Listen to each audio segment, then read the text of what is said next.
Well, it honestly is kind of two mixed together, which was to love myself and be grateful. I was always seeking love outside, and I was always feeling like lost until I actually began my journey into like getting to know myself better, what I want, knowing that after like tough situations, the only person that's actually going to be there and be reliable for me is going to be myself. And I can't really love anyone else unless I love myself first. So after some tough situation I have with family, and also after a car accident too, it was very overwhelming with all the situations, the insurance that I had to go through.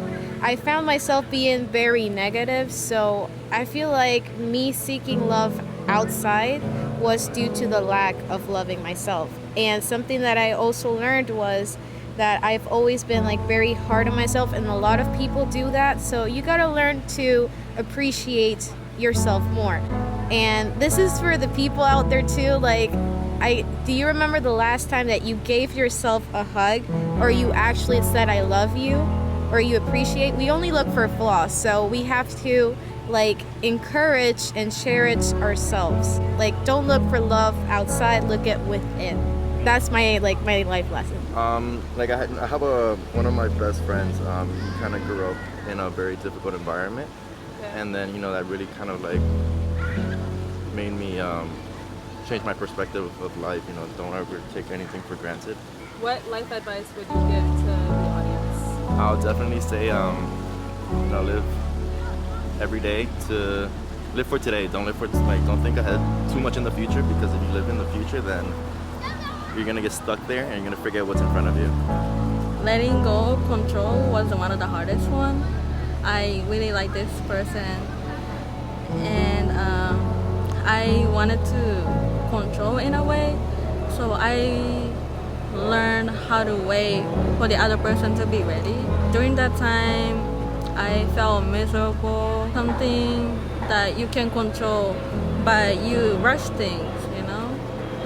And when you let it go and understand that things take time and not everything that you can control, like other people's feeling and when they're ready or not. Like, what if, this person doesn't like me anymore and I feel worthless? During that time, you learn to love yourself, like talk to yourself, understand what you truly want. And then I've been in a good place ever since. The hardest is the fact that I realize that every day is a special day. You'll never get it back.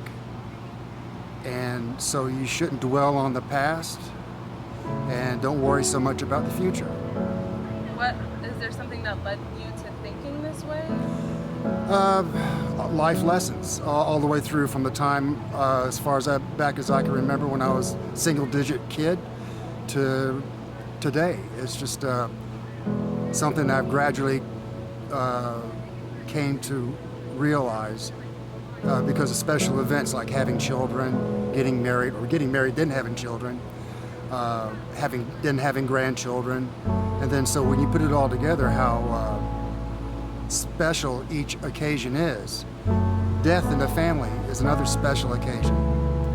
So they all kind of come together, and when you sit down and you kind of ponder on your personal experiences, then I came to realize that every day is a special day. It's special right now, talking to you guys and sharing my my views with you. And So what advice would you give to people watching this?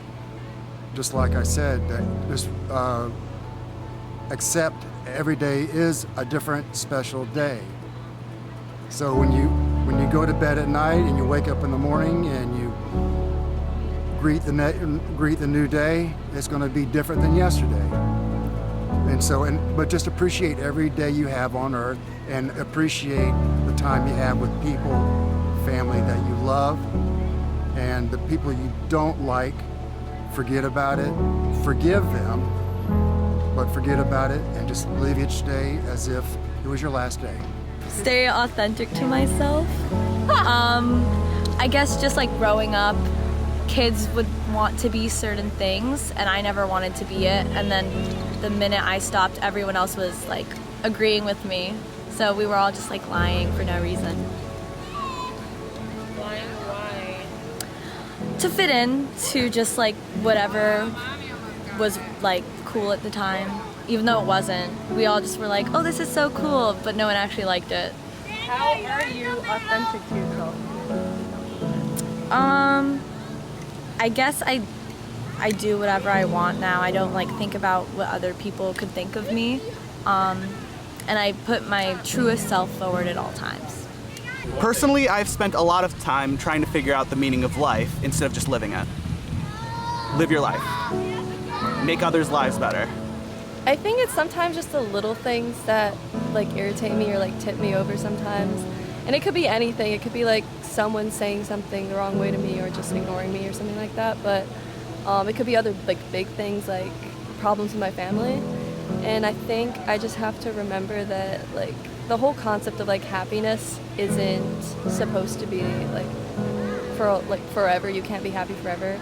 To be happy, you have to have like the sad moments, and that the sad moments will eventually like end, and you'll have another high or another low, and it's just life. So I just try to tell myself that every day. You roll with punches. Yes, roll with punches, knowing there's going to be some high moments and some lifts. How do you take care of yourself when you're at your lowest? I try to call my brother, because like no matter like if I'm sad or happy, I know he can do something, say something to cheer me up. And also I just like watch Netflix in my bed, so. Okay. All right. Thank you for sharing. Of course.